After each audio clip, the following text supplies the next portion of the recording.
Iată care e drumul ca să devii și tu consultant farmacii. Ai primit un link. Dai click pe linkul respectiv și ajungi în pagina pe care o vezi în momentul ăsta. Completezi apoi cu atenție datele pentru înscriere.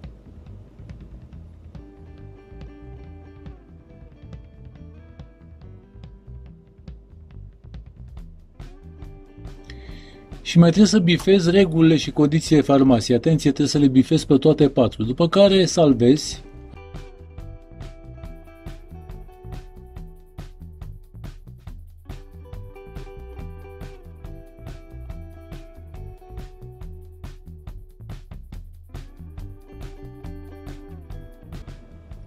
Și gata, deja ești consultant farmacii.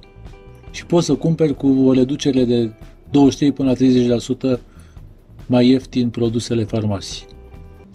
Poți să-ți creezi o echipă la rândul tău și pentru inițiativa ta vei primi comisioane suplimentare.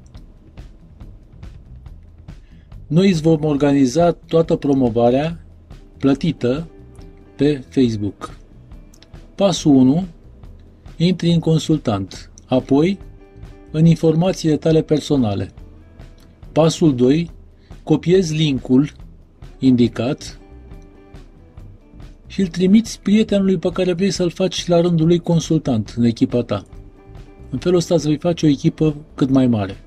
Apoi poți să-ți înveți prietenul să facă același lucru și în felul ăsta echipa se va mări. Dacă vrei să-ți atingi visul, vino alături de noi.